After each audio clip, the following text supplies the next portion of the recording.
자, 서울시장님을 모시겠습니다.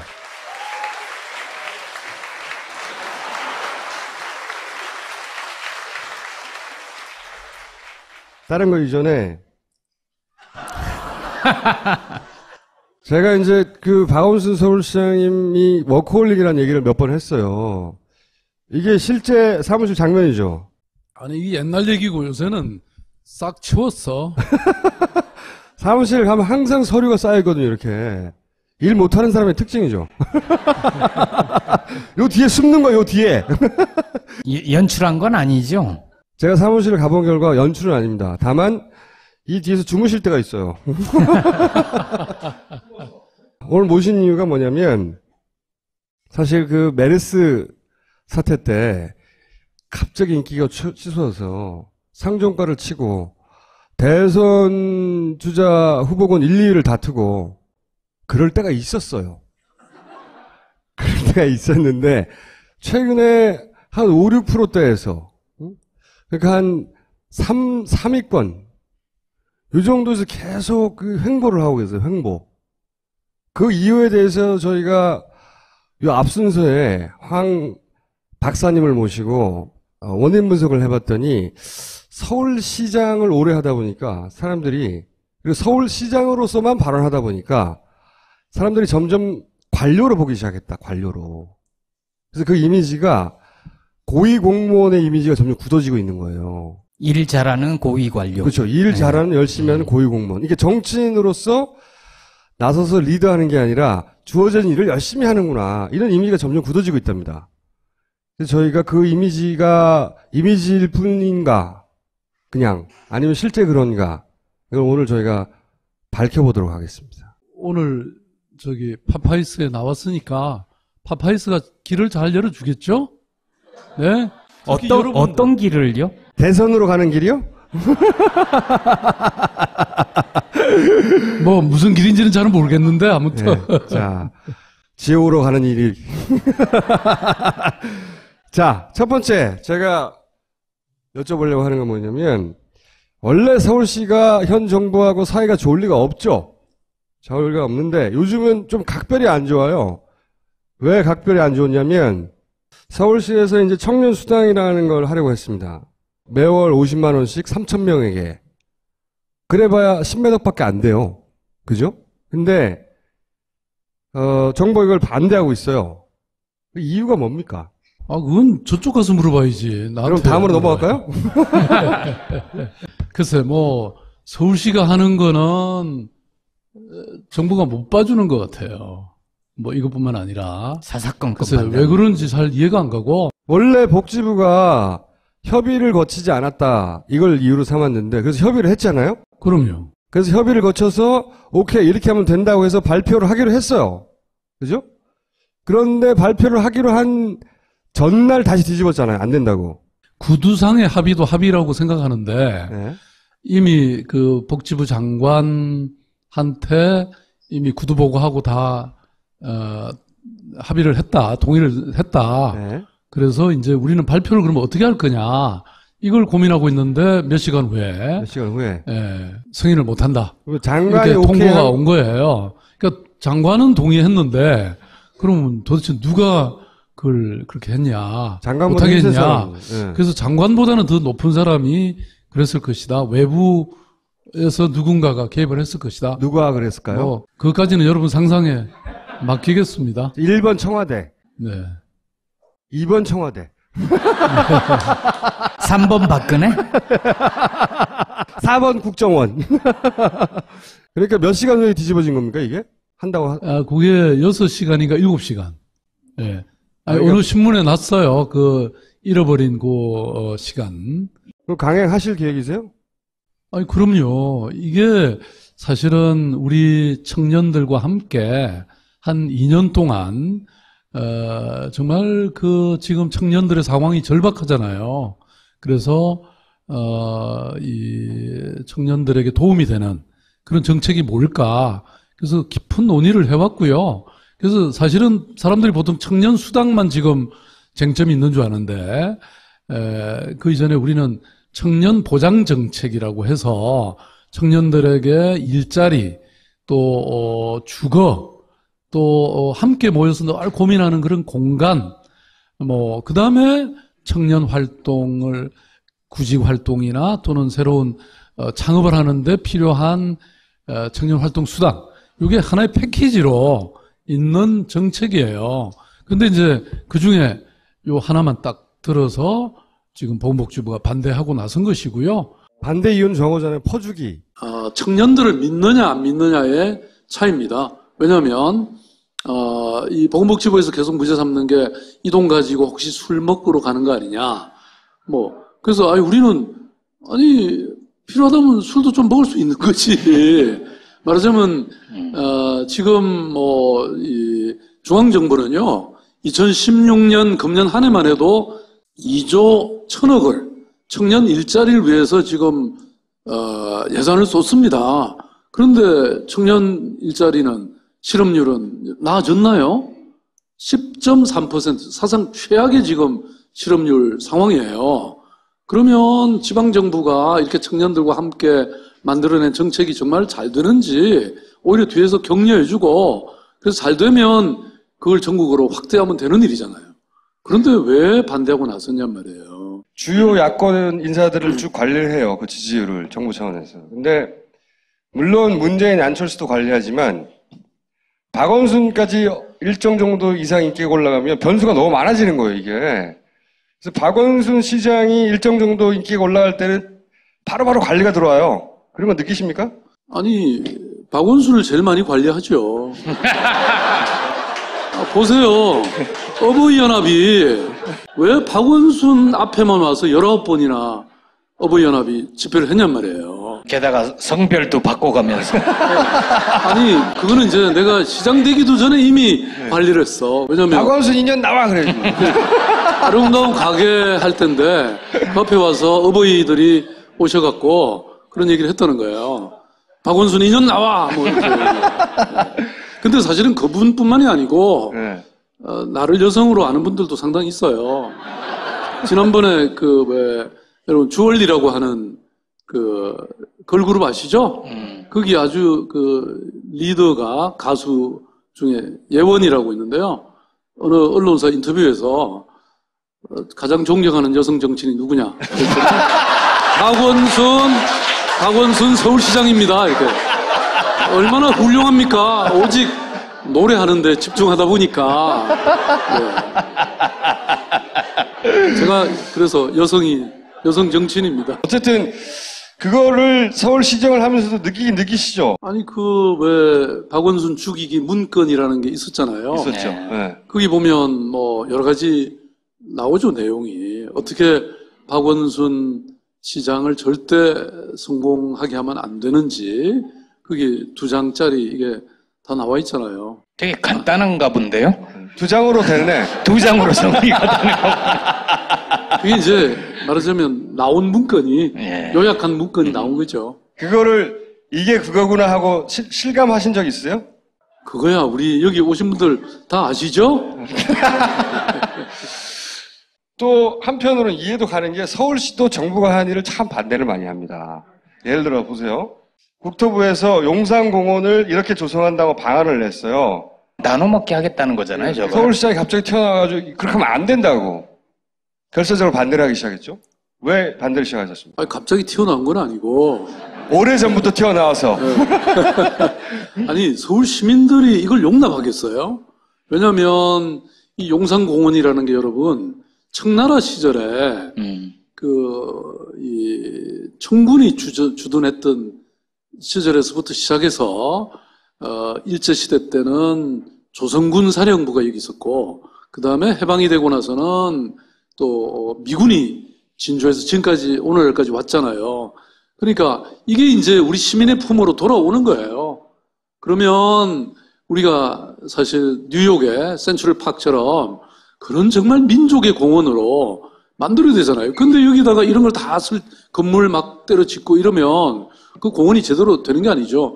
제가 저길 가봤습니다. 밴쿠버라는 도시 있잖아요. 거기 가시면 아마 스탠리 파크라고 이렇게 바닷가에 이렇게 와 있는 정말 기가 막힌 공원이 하나 있습니다. 그런데 그게 생겨난 이유가 이 캐나다가 영국으로부터, 식민지로부터 독립하면서 말하자면 이 밴쿠버 시의회가 제1호 결의안으로 만든 게 그것을 공언하는 그런 결의였습니다. 영국이 주둔하는 기지를. 네. 네. 그러니까 말하자면 성견지명을 갖고 있었던 거죠.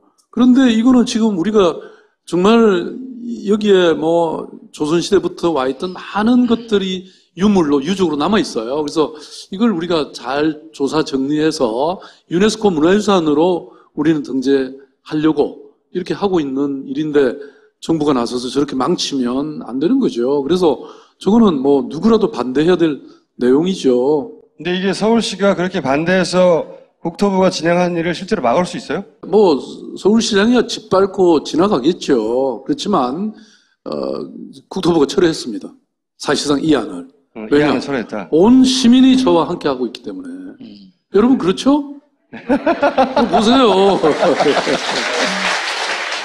근데 지금 그러니까 정부 안은 1차적으로는 무산되고 이제 지금 다시 새로운 방안을 모색하고 있는 거죠. 우리 시민들의 이런 뜻을 파악하지 않았을까? 뭐 바보가 아니면 그렇게 또 그런 짓을 하겠어요? 바보잖아요. 어쨌든 서울시가 정부가 하는 일을 또 곱게 보고 있지 않으니까 서로 미워하는 관계긴 관계예요. 이제는 서울시가 그동안 잘못했다고 생각돼서 사람들한테 매를 맞은 사안을 제가 몇 가지 여쭤볼게요. 구의역 사고. 이거 어떻게 해결되고 있나요? 구의역 사고는 정말 제가 시장으로 있으면서 가장 가슴 아픈 뭐 결정적 실수고 잘못이었죠. 뭐 여러분 잘 아시는 것처럼 신자유주의라고 하는 그런 큰 흐름 속에서 말하자면 많은 것들을 계속 외주를 준 거예요. 특히 이런 위험까지도. 그러면서 제대로 관리를 못했던 것이고요.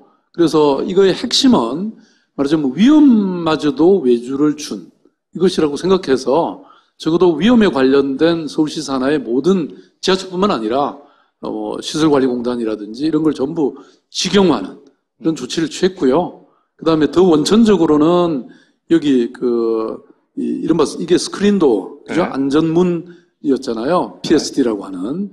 그래서 그걸 완전히 뜯어 고쳐서 이제 과거에는 우리 김군 그 억울한 죽음을 당한 김군처럼 이렇게 안으로 들어가서 일하는 것을 원천적으로 방지하고 밖에서도 할 수 있게 새로운 센서를 달도록 이렇게 하고 또 더 나아가서는 지금 뭐 서울시가 뭐 서울시뿐만 아니라 이게 정부 전체 기관인데요.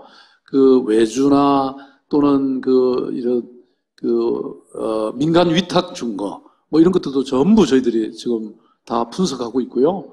그리고 또 정규직화한 서울시에 제가 시장으로 되면서 비정규직을 정규직화 했거든요. 한 7,200명을.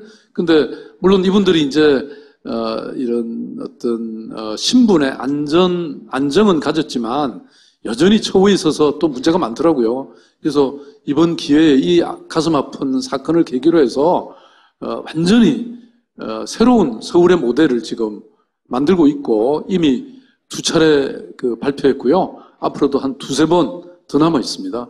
그래서 이른바 그런 우리 사회에서 잘못된 고용 구조, 이런 고용 체계를 완전히 지금 바꾸고 있는 중입니다.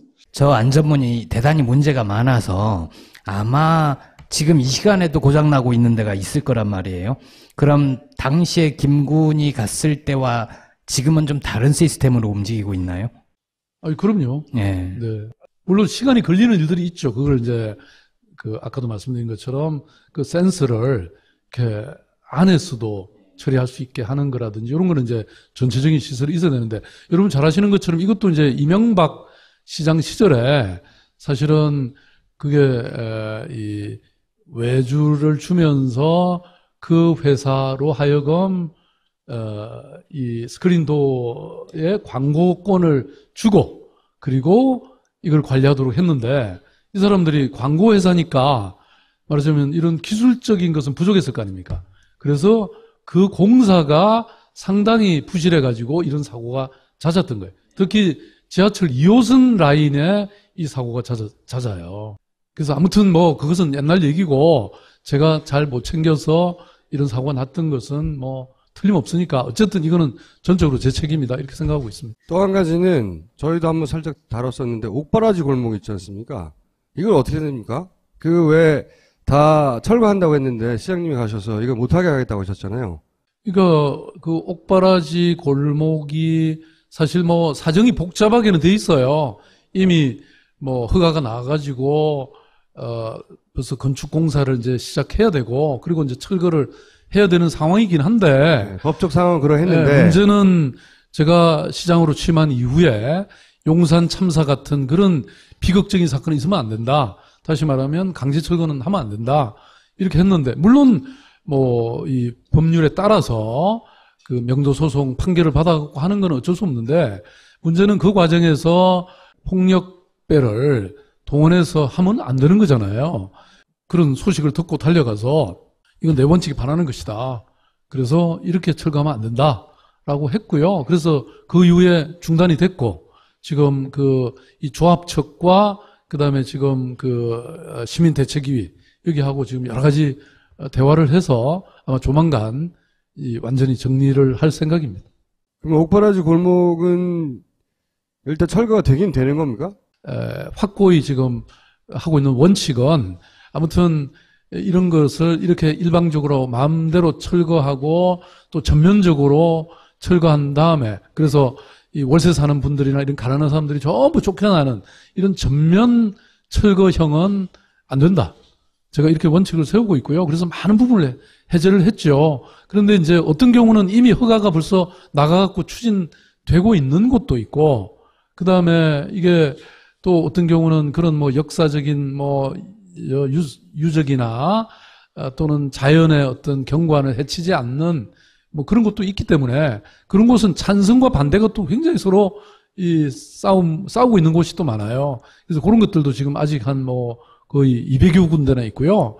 그래서 제가 한마디로 말씀드리면 과거에 이명박 오세훈 시장이 추진했던 이 뉴타운 재개발 정책은 완전히 로마의 뭐 네로 황제가 했던 것처럼 그런 도시를 한꺼번에 그렇게 바꾸는 정책이다. 그건 안 된다.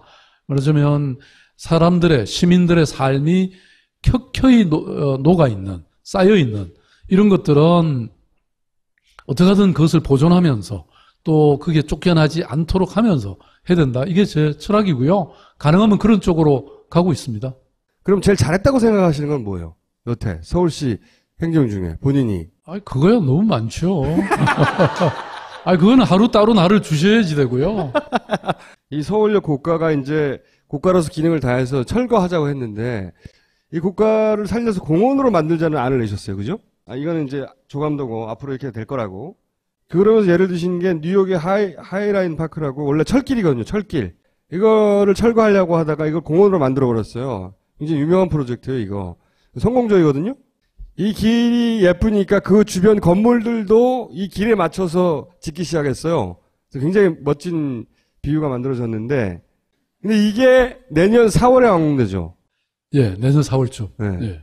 그래서 가만히 생각해보니까 내년이면은 대선에 해잖아요. 왜 그렇게 자꾸 의심을 하고 그러세요? 이게 혹시 샛빛 둥둥성 아닙니까, 이게?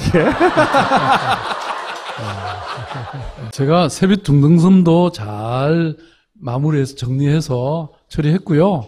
그 다음에 이거는 사실 본래 어차피 이 서울역 고가가 1970년대에 70년이죠. 70년에 말하자면 일종의 근대화의 상징처럼 여겨졌던 첫 고가죠, 첫 고가. 예, 네. 그런 고가였는데 이제 이게 정말 그 기능을 다 해가지고 철거를 할 상황이었어요. 그래서 내가 가만 생각해 보니까 저걸 철거하는 것보다는 이왕이면 재활용하는 게 좋겠다. 더군다나 2017년까지 된다고?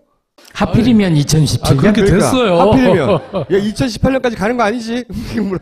아니, 이거는 그렇게 오래 시간이 걸릴 일이 없어요. 왜냐하면 재활용하는 거잖아요. 기존에 있는 데다가 다만 너무 낡은 그 상판, 그것만 뜯어내고 다시 이렇게 설치하면 되는 것이기 때문에 시간이 오래 걸릴 것도 없고 돈이 아주 많이 들어가는 것도 그렇기 때문에 선택하신 거죠.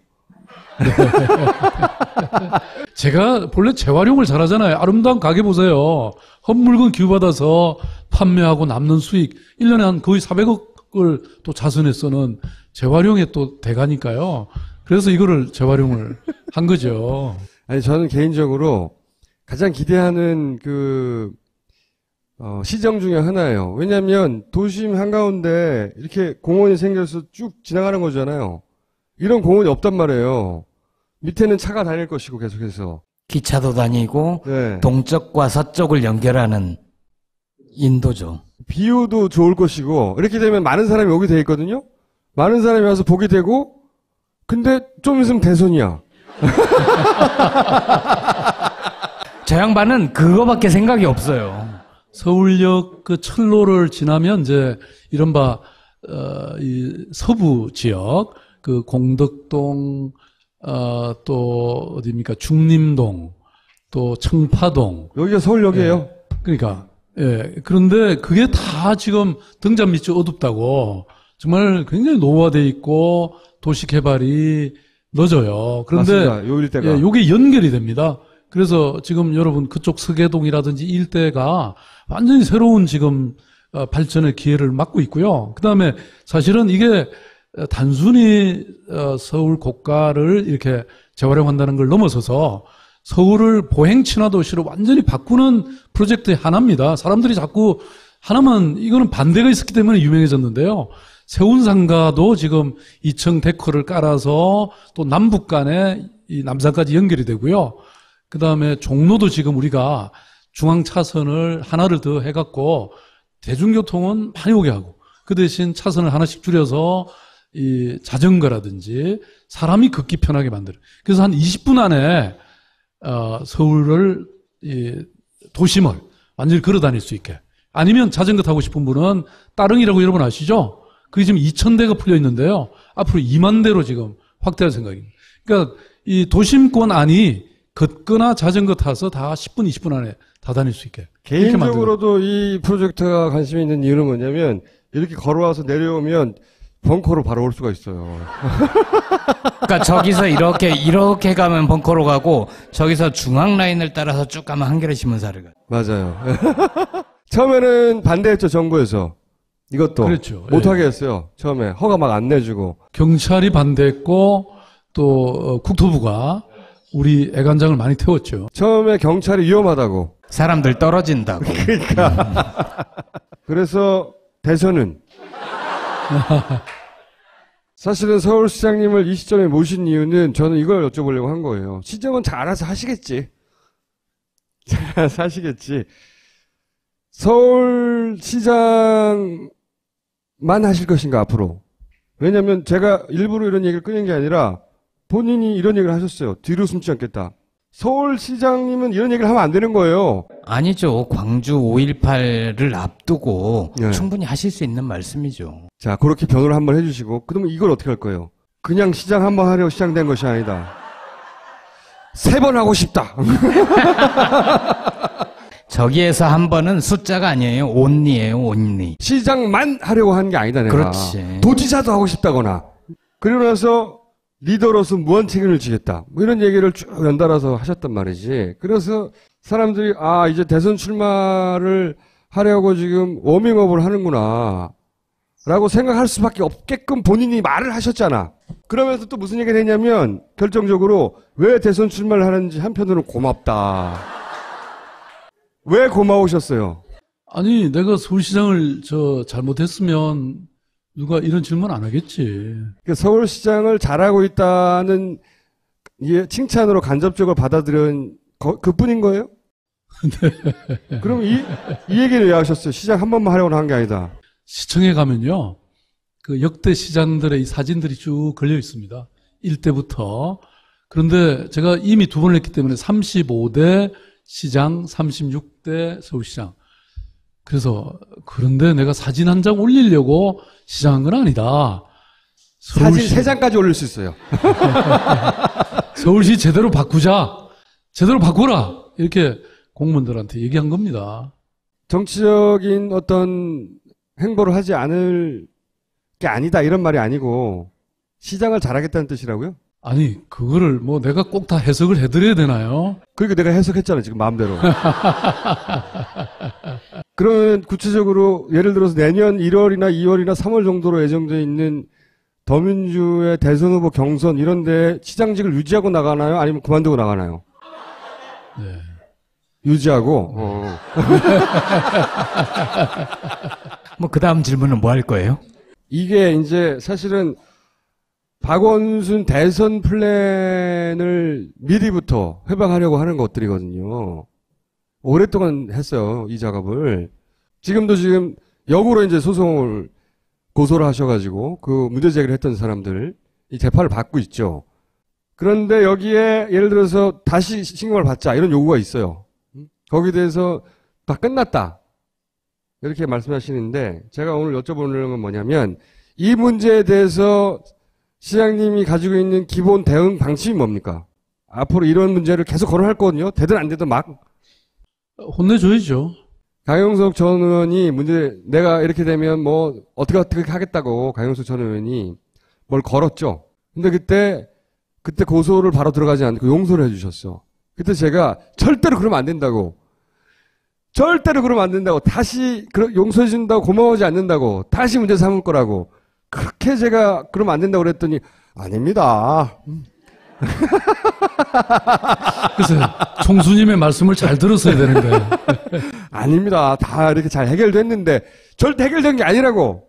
근데 이제 지금 다시 고소하셨잖아요. 앞으로도 이 문제는 계속 거론할 거냐. 왜냐? 사실관계를 모호하게 만들어서 이렇게 의혹 수사하고 있다고 의혹이라는 단어를 붙여서 계속 거론하면 이게 영향을 받는단 말이에요, 사람들. 아직도 풀리지 않는 의혹이 있나? 이렇게. 근데 이제 제가 왜 이 재판이 이제, 사실 선거 때 이 사람들이, 나를 이렇게 말하자면 계속 의문을 제기해서 선거법 위반으로 고발을 했어요. 그런데 뭐 제가 이기고 나서 아이고 뭐 또 고발까지 하냐 그래서 취하를 했는데 검찰이 그대로 수사를 해서 기소해갖고 그 재판에서 이제 말하자면 우리가 이긴 거잖아요. 그래서 사실은 그때 이제 많은 사람들이 저놈들이 하도 그냥 저렇게 끈질기게 주장하니까, 나를 미워했거나 별로 좋아하지 않았던 사람들은 그걸 상당히 믿었나 봐요. 그런데 이제 재판에서 딱 이게 뒤집히고 완전히 진실이 드러나니까 이분들이 다시 저를 미워하기 시작했대요. 왜냐면 진작 좀 대응을 해서 아니란 건 아니게 해야지 왜 이렇게 자기들이 다 이렇게 만들었다가 또 한번 뒤집냐 이렇게 얘기한다는 거예요. 근데 그거를 네. 보통 뭐라고 말하냐? 여러분 뭐라고 말하죠? 피해자요. 스나이프라고 그러죠. 스나이퍼. 아, 예? 스나이퍼. 근데 오래 참았다가 한 방에 보냈다. 자기 칭찬 참 이상한 방식으로 하시네. 다시 그렇게 믿을 사람은 이제 없을 거라고 보고요. 그리고 제가 이제 이렇게 아주 악질적으로 문제 제기를 한 사람들에 대해서는 좀 뒤늦었지만 고소, 고발, 민사소송 다 해놨고요. 그래서 아마 그거 다 이기면 제가 지금 빚이 좀 많은 거 아시잖아요. 빚 갚는데 상당히 좀 도움이 될 것 같긴 한데 뭐 나중에 그 돈을 어디다 써야 될지는 상의를 한번 할게요. 이제 그게 다 결론이 나고 나면 내년 대선 국면에서 다시 저게 재론될 여지는 없다. 이렇게 보시는 거죠. 아니 뭐 재론이야 할 수 있지만 뭐 이미 사법부에서 저렇게 판단이 난 거를 뭐 그 재론 해봐야 효과가 적겠죠. 예. 그 판결 나고 난 다음에 지금 확실히 뭐 완전히 줄기는 했거든요. 네. 이런 것도 있었습니다. 이우성 씨 사건 있잖아요. 이우성 씨 사건의 진짜 타겟은 박원순이다. 사건 초기부터 그랬었는데 실제로 그 사건 한참 진행될 때 이런 데모 많았어요. 이런 비슷한 데모를 했다는 얘기는 들었는데 사진은 처음 봤네요. 유호성 사건이죠? 네, 이우성 네. 사건. 그러니까 사실은 이 사건은 그러니까 유성 씨를 채용한 사람은 오세훈 전 시장이에요. 나는 사실 뭐 이런 분이 있는 줄도 잘 몰랐죠. 나중에 뭐 재판 과정에서 비로소 알게 됐던 네. 그런 사건인데 그러면 사과할 사람이 누구예요 이게? 오세훈 전 시장. 아니 그 사람들 입장에서는 간첩이 계속 암약하도록 놔둔 방치 박원순 제가요. 시장이 문제인 거죠. 방치. 그렇게 해석할 수도. 이 사건에 대해서 이제 정치적으로 판단을 해서 그 대책에 나가면 사실은 이런 사건이 터지면 피하고 싶거든요. 그죠? 근데 거꾸로 채용을 해버리는 거예요, 다시. 그런 생각은 없으신지. 예. 그 생각은 못 했는데. 네. 네, 뭐, 그거는 좀 본인의 또 의사도 물어봐야 되고, 여러 가지 검토는 해야 될 것 같고요. 근데 아마 뭐, 서울시에 있는 다른 공무원들은 다 반대할 거예요. 왜 굳이 논란을 만드냐고. 근데 제가 그 지하철 노조에서 네. 뭐, 여러 가지 사건으로 이렇게 해고된 그 한 8명 정도의 이 조합원들이 있었는데요. 제가 취임하고 나서 대부분이 아니라 다 완전히 다시 복직시켰습니다. 그래서 그때 뭐 다른 언론들은 굉장히 막 뭐 문제를 많이 삼았죠. 그런데 제가 보기에는 산업의 평화를 위해서 그 노동조합원들을 저는 복직하는 게 맞다. 그렇게 생각해서 제가 정치적 결단으로 복직을 시켰죠. 그런데 저희 황 박사님하고 앞에 분석한 결과를 보면 지난 5년간 정치인 박원순은 잘 안 보인다 이거예요. 서울시장 박원순만 보이지. 그래서 예를 들어서 사드 이런 문제가 뭐 정치권에서 막 논란이 된다. 뭐 물론 성주긴 하지만 서울시장으로서 입장을 발표할 수도 있지 않습니까? 그거 발표했죠. 어떻게 발표됐나요? 나는 기본적으로 물론 우리가 한반도에서 핵은 우리가 용납할 수가 없죠. 기본적으로. 그래서 핵을 막아야 되는 것은 당연한 일인데, 그런데 성주에 사드를 배치한다고 해서 안보가 지켜지는 게 아니다. 핵 공격을 온전히 막을 수 있는 게 아니다. 그게 첫 번째 제가 반대한 이유고요. 그다음 두 번째, 왜냐하면 그걸 조금 더 설명을 드리면, 말하자면 서울의 인구가 1,000만 명이잖아요. 그다음에 이 수도권이 다 합치면 2,500만 명인데 성주에 이 사드 설치한 게 여기에 공격해 들어오는 핵 공격이나 이 장사정 포를 다 못 막는다는 거예요. 그러면 오히려 안보를 이렇게 택한 게 아니고 안보를 더 우려스럽게, 더 불안하게 만든 것이다. 그게 첫 번째 이유고요. 두 번째는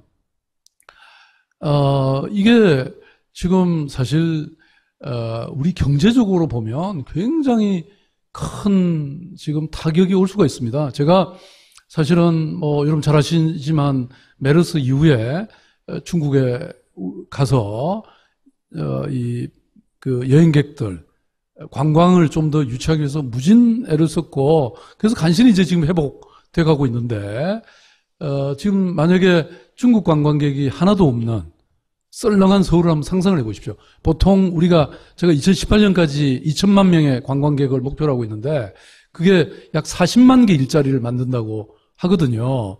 그러면 서울이 정말 너무나 힘들어지는 거예요. 안 그래도 지금 경기가 위축돼 있고 또 경제 성장이 거의 지금 막힌 상태에서 이거는 너무나 심각한 타격이 있죠. 이것도 안보가 아니고 뭡니까?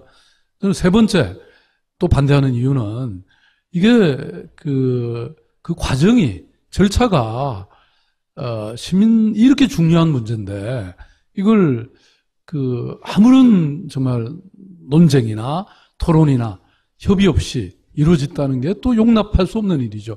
이게 뭐 국회의장도 몰랐던 거고, 심지어는 그 여당의 뭐 대표도 몰랐다는 거 아닙니까? 물론 뭐 때로는 국가의 기밀이라는 게 신속하게 이루어져야 되기도 하지만 이렇게 중대한 문제를 그렇게 비밀리에 할 일은 아니다. 저는 그런 이유에서 반대하는 것이고요. 그리고 이것은 1,000만 서울 시민의 이 생명과 안전을 책임지고 있는 서울시장으로서는 당연히 저는 발언하고 책임져야 될 그런 일이라고 생각해요. 제가 통합방위협의회 의장이거든요. 유사시에는 제가 재난 선포권자이기도 하고, 그러니까 이런 거는 당연히 문제 삼아야죠. 그게 뉴스가 잘 안 되죠. 시장님이 사드에 대해서 반대했다고. 제 뉴스는 안 나옵니다. 네. 아니 뭐 제가 얘기 들으니까요. 어느 방송사의 이 국장이 박원순을 말하자면 조질 수 있는 기사를 써라. 이렇게 노골적으로 지시했다고 얘기 들었고요. 지상파 중에 하나입니까? 그까지는 얘기 안 하겠습니다. 무슨 단어로 시작하는지만 말씀해 주세요. 네. K인지 M인지 M인지. S인지. 예? N 옆에 있는 건가요? 지난번에 일본의 NHK에서 아주 뭐라고 했죠? NHK가 전 세계에서 인상적인 4명의 시장을 꼽았다고요? 근데 뭐 우리 방송에는 그런 거 잘 안 내보내잖아요. 만약에 박근혜 대통령이 그랬다면 모든 언론이 보도를 했겠죠. 그럴 리가 없지만. 그럴 리가 없지만. 근데 박원순 시장의 긍정적인 혹은 도움이 되는 잘한다는 뉴스는 사실 안 나와요. 그럼 보신 적 있어요? 뉴스 자체를 잘 다루지 않아요. 구의역 사고 정도 나야지 이 책임은 박원순이 책임져라 이런 뉴스가 나오죠. 시장님이 주류 언론으로부터 외면받고 있는 건 틀림없어요, 사실. 그런데 말이죠. 이것도 기억나실 거고, 네. 많은 분을 만나셨어요. 이분도 기억나실 거고. 이분도 기억나시죠? 이분은 특히 기억나시죠? 최근이에요. 오세훈 전 시장하고 만난 것은. 최근인데, 제가 이분들 사진을 왜 보여드렸냐면, 이제 이분들과 이제 앞으로 다퉈야 되지 않습니까? 가장 어려운 상대가 누굽니까? 오늘 잘못 온 것 같네. 나는, 아니, 이런 거는 그냥 한두 번 묻고 지나갈 줄 알았지. 이렇게 집요하게. 그럼 제가 거꾸로 질문을 바꿔서, 내년에 더민주의 대선 후보 경선에 나가지 않을 조건이 뭔가요? 이러면 내가 안 나간다. 서울시 일이 너무 바쁘면 내가 못 나간다든가. 답 좀 알려주세요. 그런 답을 못 찾겠다는 거죠, 지금. 웬만하면 나간다는 거죠. 실수했네요. 물론 너무 이른 감이 있긴 있어요. 그죠? 그러면 또 공격을 할 거란 말이에요. 서울시정은 생각 안 하고 대선만 생각해가지고 또 저런다고. 그런 공격을 받겠죠. 이 방송 보고 공격할 것 같아. 아니, 서울시장만 하실 건 아니죠? 저 눈빛을 봐야 되는데. 아니, 우리 총수께서 희망하는 게 뭐예요, 그러니까? 이번 대선에 나오는지 안 나오는지, 변수가 될 건지 말 건지, 본인의 플랜이 있는지 없는지. 뒤에 물어볼 거 많은데 좀 넘어갑시다, 이제. 이게 끝이에요?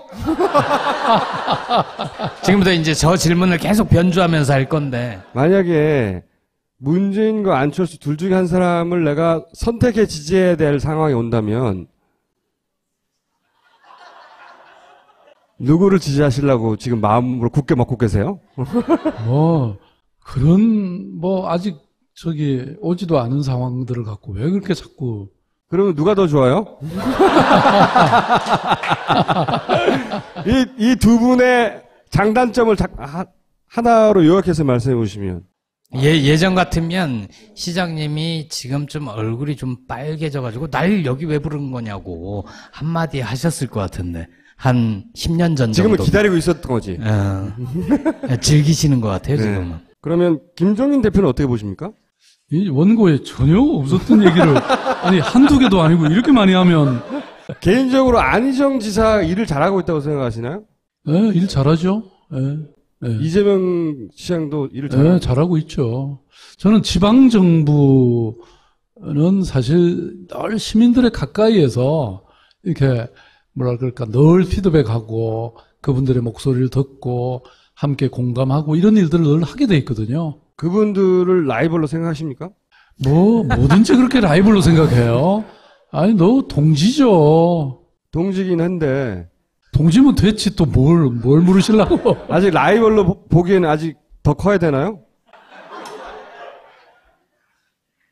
그렇다고요? 그럼 질문을 바꿔서 이렇게 해드려 볼게요. 2017년 대선이 이제 1년하고 몇 개월이 남았는데, 시장님이 아주 여러분을 만나니까 이 민심이라는 거를 많이 느끼실 거 아닙니까? 이 민심은 정권 교체를 향해서 가고 있습니까? 아니면 현재 정권, 새누리당 정권이 재창출이 되기를 바라는 쪽으로 가고 있습니까?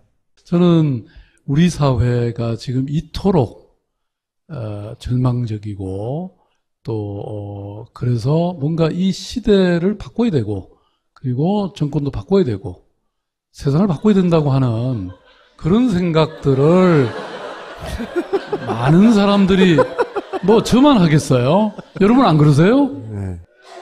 꼭 같은 생각이시죠? 네. 그래서 리더로서 무한 책임을 지고 그냥 시장 한번 하려고 하는 게 아니라 뒤로 숨지 않겠다.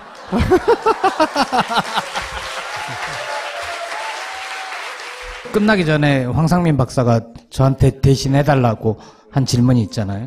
시장님을 어떻게 바라보는가에 대한 심리 분석을 했더니 시장님을 점점 이 행정과 관료로 본다는 겁니다. 사람들이. 근데 뭐 저는 그렇게 생각해요. 이게 정치라고 하는 우리가 패러다임을 좀 바꿔야 된다. 왜냐하면 우리는 지금까지는 너무나 거창한 얘기, 말하자면 총론의 얘기에 사람들이 많이 귀를 기울였죠.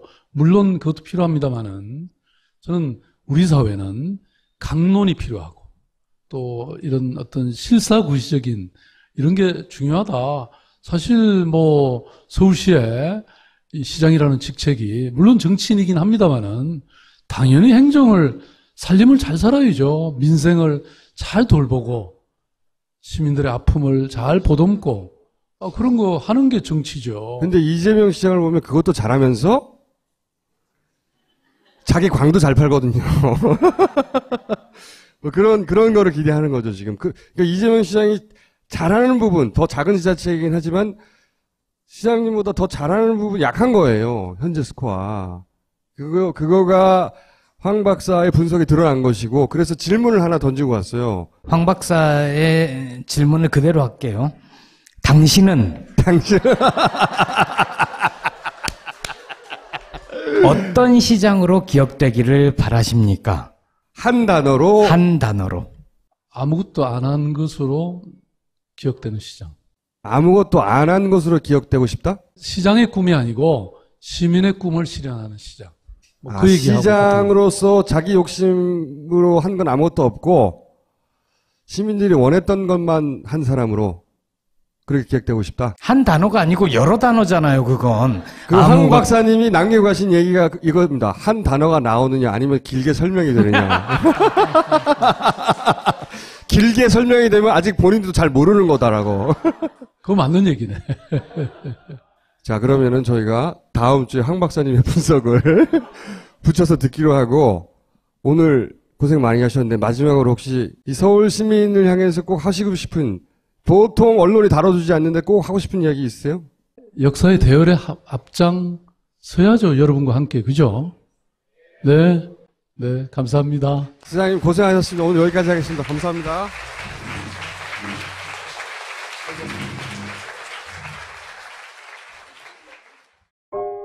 우리는 생각했습니다.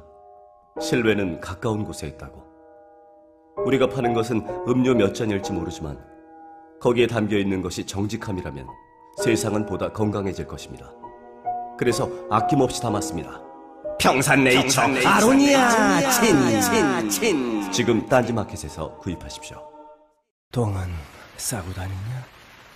미치도록 싸고 싶다. 빅동의 추억. 미궁 장사랑! 구렁이 똥 이뻤다. 장이 살아야 내 몸이 산다. 혈중 콜레스테롤 개선과 배변 활동에 도움을 주는 건강기능식품 빅동의 추억 미궁 장사랑. 지금 딴지마켓에서 만나실 수 있습니다. 자, 서울시장님을 모시겠습니다.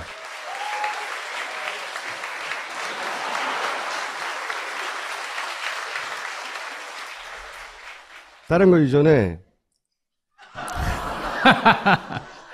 제가 이제 그 박원순 서울시장님이 워커홀릭이라는 얘기를 몇 번 했어요.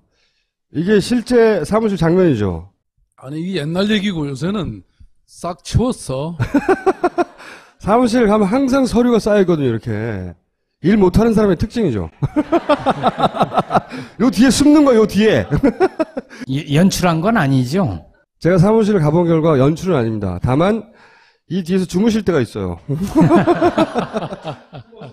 오늘 모신 이유가 뭐냐면 사실 그 메르스 사태 때 갑자기 인기가 치솟아서 상종가를 치고 대선 주자 후보군 1, 2위를 다투고 그럴 때가 있었어요. 그럴 때가 있었는데 최근에 한 5, 6%대에서 그러니까 한 3위권 이 정도에서 계속 그 횡보를 하고 계세요. 횡보. 그 이유에 대해서 저희가 이 앞 순서에 황 박사님을 모시고 원인 분석을 해봤더니 서울시장을 오래 하다 보니까 사람들이 그리고 서울시장으로서만 발언하다 보니까 사람들이 점점 관료로 보기 시작했다. 관료로. 그래서 그 이미지가 고위공무원의 이미지가 점점 굳어지고 있는 거예요. 일 잘하 전날 다시 뒤집었잖아요. 안 된다고. 구두상의 합의도 합의라고 생각하는데 네. 이미 그 복지부 장관한테 이미 구두 보고하고 다 합의를 했다, 동의를 했다. 네. 그래서 이제 우리는 발표를 그러면 어떻게 할 거냐 이걸 고민하고 있는데 몇 시간 후에 몇 시간 후에 승인을 못 한다. 장관이 이렇게 통보가 오케이 온 거예요. 그러니까 장관은 동의했는데 그러면 도대체 누가 그걸 그렇게 했냐? 장관보다 못하겠냐? 네. 그래서 장관보다는 더 높은 사람이 그랬을 것이다. 외부에서 누군가가 개입을 했을 것이다. 누가 그랬을까요? 그것까지는 여러분 상상에 맡기겠습니다. 1번 청와대, 네. 2번 청와대, 3번 박근혜? 4번 국정원. 그러니까 몇 시간 후에 뒤집어진 겁니까, 이게? 한다고 그게 6시간인가 7시간. 예. 그러니까 어느 신문에 났어요. 그 잃어버린 그 시간. 그럼 강행하실 계획이세요? 아니, 그럼요. 이게 사실은 우리 청년들과 함께 한 2년 동안, 정말 그 지금 청년들의 상황이 절박하잖아요. 그래서, 이 청년들에게 도움이 되는 그런 정책이 뭘까. 그래서 깊은 논의를 해왔고요. 그래서 사실은 사람들이 보통 청년 수당만 지금 쟁점이 있는 줄 아는데, 그 이전에 우리는 청년 보장 정책이라고 해서 청년들에게 일자리 또 주거 또 함께 모여서 늘 고민하는 그런 공간 그 다음에 청년 활동을 구직 활동이나 또는 새로운 창업을 하는데 필요한 청년 활동 수당 이게 하나의 패키지로 있는 정책이에요. 근데 이제 그 중에 요 하나만 딱 들어서 지금 보건복지부가 반대하고 나선 것이고요. 반대 이유는 정하잖아요. 퍼주기. 청년들을 믿느냐 안 믿느냐의 차이입니다. 왜냐하면 이 보건복지부에서 계속 문제 삼는 게 이 돈 가지고 혹시 술 먹으러 가는 거 아니냐. 그래서 우리는 필요하다면 술도 좀 먹을 수 있는 거지. 말하자면 지금 이 중앙정부는요 2016년 금년 한 해만 해도 2조 1,000억을 청년 일자리를 위해서 지금 예산을 쏟습니다. 그런데 청년 일자리는 실업률은 나아졌나요? 10.3% 사상 최악의 지금 실업률 상황이에요. 그러면 지방정부가 이렇게 청년들과 함께 만들어낸 정책이 정말 잘 되는지 오히려 뒤에서 격려해주고 그래서 잘 되면 그걸 전국으로 확대하면 되는 일이잖아요. 그런데 왜 반대하고 나섰냔 말이에요. 주요 야권 인사들을 쭉 관리를 해요. 그 지지율을 정부 차원에서. 근데 물론 문재인 안철수도 관리하지만 박원순까지 일정 정도 이상 인기가 올라가면 변수가 너무 많아지는 거예요, 이게. 그래서 박원순 시장이 일정 정도 인기가 올라갈 때는 라는 고위 관료. 그렇죠. 일 잘하는 열심히 하는 고위 공무원. 이게 정치인으로서 나서서 리드하는 게 아니라 주어진 일을 열심히 하는구나. 이런 이미지가 점점 굳어지고 있답니다. 그래서 저희가 그 이미지가 이미지일 뿐인가, 그냥 아니면 실제 그런가, 이걸 오늘 저희가 밝혀보도록 하겠습니다. 오늘 파파이스에 나왔으니까 파파이스가 길을 잘 열어주겠죠? 네. 어떤 길을요? 대선으로 가는 길이요? 무슨 길인지는 잘 모르겠는데 아무튼. 네. 자, 지옥으로 가는 일이. 자, 첫 번째 제가 여쭤보려고 하는 건 뭐냐면 원래 서울시가 현 정부하고 사이가 좋을 리가 없죠. 좋을 리가 없는데 요즘은 좀 각별히 안 좋아요. 왜 각별히 안 좋냐면 서울시에서 이제 청년 수당이라는 걸 하려고 했습니다. 매월 50만 원씩 3,000명에게. 그래봐야 10몇 억밖에 안 돼요. 그죠? 근데 정부가 이걸 반대하고 있어요. 이유가 뭡니까? 그건 저쪽 가서 물어봐야지. 나한테 그럼 다음으로 물어봐요. 넘어갈까요? 글쎄, 서울시가 하는 거는 정부가 못 봐주는 것 같아요. 이것뿐만 아니라. 사사건건 글쎄, 반대. 왜 그런지 잘 이해가 안 가고. 원래 복지부가 협의를 거치지 않았다. 이걸 이유로 삼았는데, 그래서 협의를 했잖아요? 그럼요. 그래서 협의를 거쳐서, 오케이, 이렇게 하면 된다고 해서 발표를 하기로 했어요. 그죠? 그런데 발표를 하기로 한, 바로바로 관리가 들어와요. 그런 거 느끼십니까? 아니, 박원순을 제일 많이 관리하죠. 보세요. 어버이연합이 왜 박원순 앞에만 와서 19번이나 어버이연합이 집회를 했냔 말이에요. 게다가 성별도 바꿔가면서. 아니, 그거는 이제 내가 시장 되기도 전에 이미 관리를 했어. 왜냐면. 박원순 인연 나와, 그래. 아름다운 가게 할 텐데, 그 앞에 와서 어버이들이 오셔갖고 그런 얘기를 했다는 거예요. 박원순 인연 나와! 이렇게.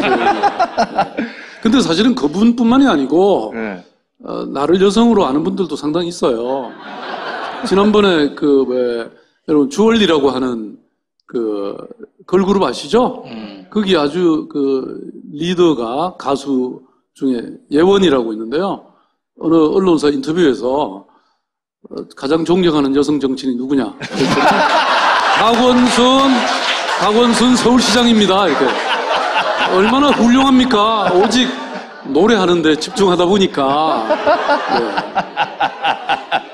네. 제가 그래서 여성 정치인입니다. 어쨌든, 그거를 서울시정을 하면서도 느끼시죠? 아니, 왜, 박원순 죽이기 문건이라는 게 있었잖아요. 있었죠. 네. 거기 보면 여러 가지 나오죠, 내용이. 어떻게 박원순 시장을 절대 성공하게 하면 안 되는지, 그게 2장짜리 이게 다 나와 있잖아요. 되게 간단한가 본데요? 2장으로 되네. 2장으로 정리가